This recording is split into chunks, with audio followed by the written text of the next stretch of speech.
In the previous lecture, we replaced the idea of orbits with something more accurate: orbitals.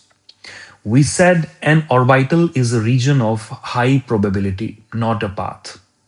Today, we answer the next obvious question: why do orbitals have shape at all?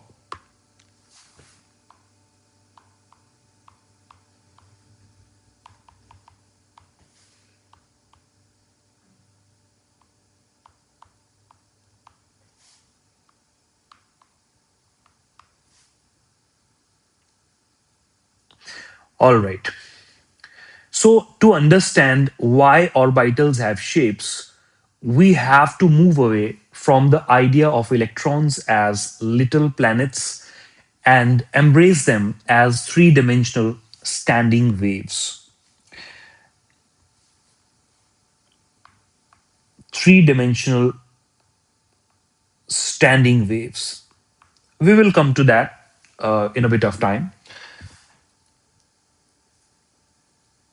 Okay, so because the electron is trapped by the nucleus's gravity-like pull, it must vibrate in a pattern that fits perfectly around the nucleus without tripping over itself. Hence, we can say that the electron is tied down by the pull of the nucleus, attractive pull of the nucleus. You know, an orbital is not a container that the electron lives in. The orbital is the vibration pattern of the electron itself. Very, very important key line, that the orbital is the vibration pattern. That orbital is the vibration pattern of the electron itself. That's a very, very important key line, right? That it simply corresponds the pattern of the electron, that how it is vibrating around the nucleus. All right, that's very, very important point here. You know, in classical physics, we want to know exactly where a particle is. But at the atomic level, the Heisenberg uncertainty principle, it tells us why we can't know both the position and the momentum of an electron perfectly. Because we cannot pin down a point, we instead describe the probability of finding an electron. Probability of finding an electron. This probability is not random, it is governed by the electron's energy.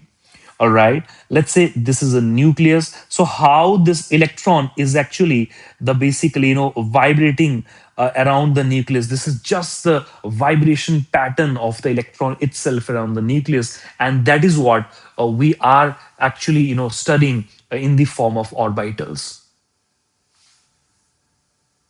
All right.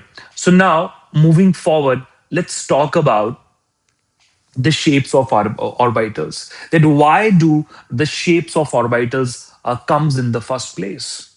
The first concept is clear, I think, up to now, that orbital is simply a vibrational pattern. It is not a container. It is not a basically empty room where the electrons are actually standing or the electrons are actually sitting down. It is simply the vibration pattern of the nucleus around, of the electron around the nucleus. Now, how does the shapes are decided? That's very, very important key line. Let's write a very, very important point. The arrangement of nodes. The arrangement of nodes decides the shape of the orbital. Now, what is node? Can anybody let me know in the comments what are nodes? The arrangement of nodes decide the shape of the orbital.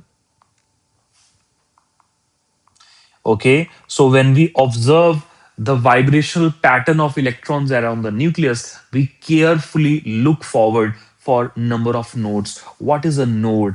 Guys, node is simply a region or a place with zero probability, where the probability of finding electrons is almost zero. We can write it down that it is these are the regions.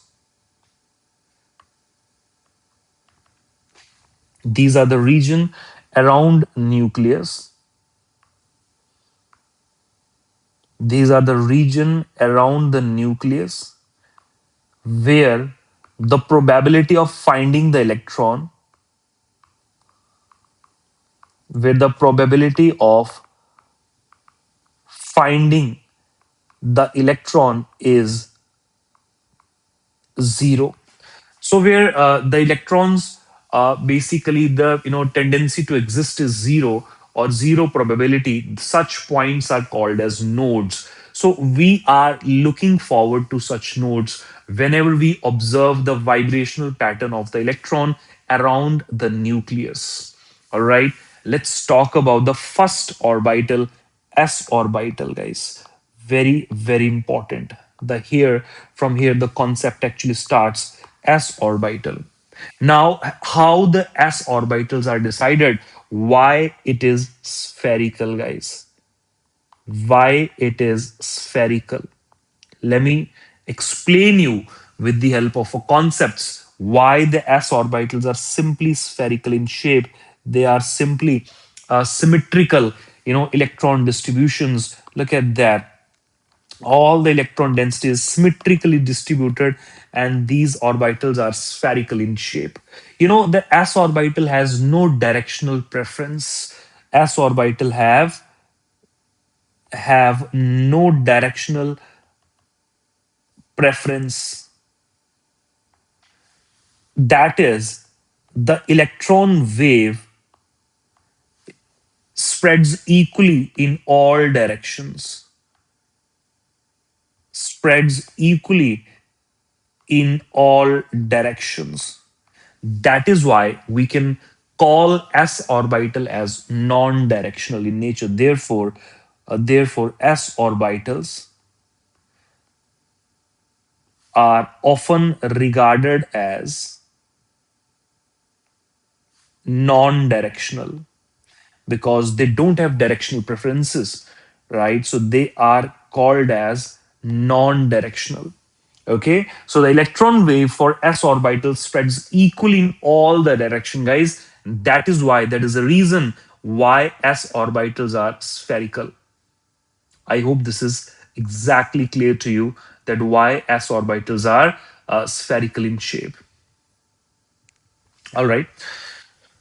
So basically, it is not because someone defined it in that way, but because the wave has no angular node at all, we do not get any region where the probability of finding the electron is zero. That is why no angular node, and hence they have, basically, it spreads out equally in all the directions. We have no angular nodes. We have no such regions in s orbitals where we have almost zero probability of finding an electron. So this is why s orbitals are spherical in nature. Electron distribution is spherical, symmetrical in s orbitals.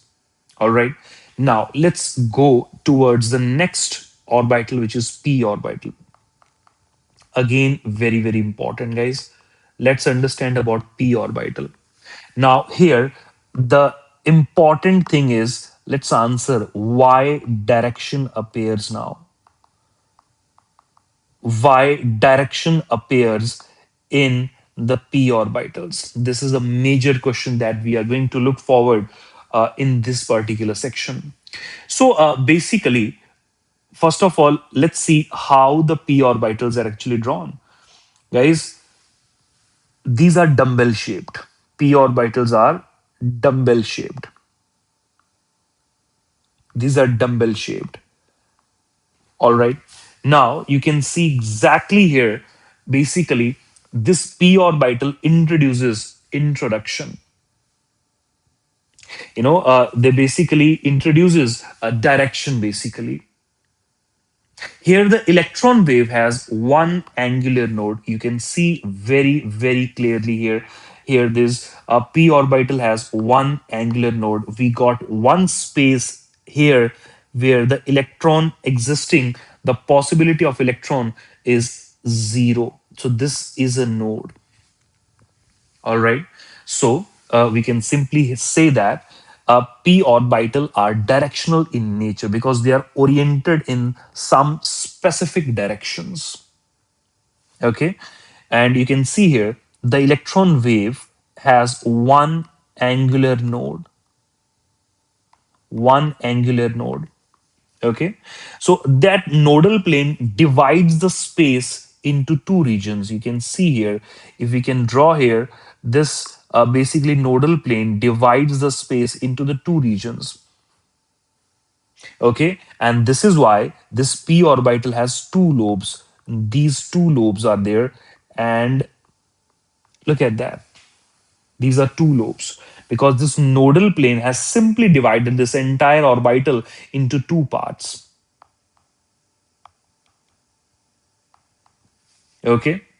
The wave has a node, at the nucleus. To maintain its energy and the momentum, it must punch or pinch in the middle and expand into two lobes because it has to maintain its energy and momentum. Electron has to maintain its energy and momentum throughout, guys. So from the center, it just pinch in the middle to expand into two lobes, and that's why we can say in simpler words that nodal plane is the region where basically the probability of finding the electron is almost zero, and it simply divides the entire orbital into two lobes. All right, so that's why we can simply say that p orbitals are directional in nature. P orbitals are directional in nature. Okay, so space has why they are directional in nature, because space has three independent directions. We know this very, very clearly. Suppose let me draw this a dumbbell shape, let's say p orbital. There are three axes because space has three major axes. One is, let's say, x direction. So guys, let me draw in all the directions. Let's say this is x, this is y, this is z. So this p orbital is called as px orbital. Suppose if there is any orbital is oriented on the z axis, guys, this would be called as pz orbital. And if any orbital is oriented in the y direction, so this orbital would be called as a py. So that's why we can have px, py, pz orbitals. They all are having same energies. Remember this, they all are having same energies but different orientations. Guys, very, very important. All right. So always remember, these two lobes are not identical. Always remember this. These two lobes, of the p orbital, they are not identical. Basically, they differ in phases. What are the phases? Let me tell you a very, very important concept here. One is positive phase, one is negative phase. They're never ever identical, right? We have they are different in phases, which becomes critically important when orbitals overlap. We will understand in the upcoming topics how do the orbitals overlap, how do the bond formation takes place, and then there these phases comes and they play a very, very important role there, right? Today, remember only this: phase controls the bonding behavior. All right. I can simply relate it with the electron wave. Electrons travel like a wave like this. And we have plus phase, we have negative phase, we have plus phase, we have negative phase, and these phases are correspondent here as well in the form of lobes. Plus phase, minus phase, we can simply relate it with the electrons movement in the wave. We have crest, we have trough, so they are simply related like this, right? So we will understand about the phases in the upcoming topics. Now, we have basically understood the shapes of very, very important orbitals. So basically, why the shape matters now for organic chemistry, why we are so much concerned about the shapes of orbitals. See, organic chemistry is not about formulas. It's about how orbitals point and overlap.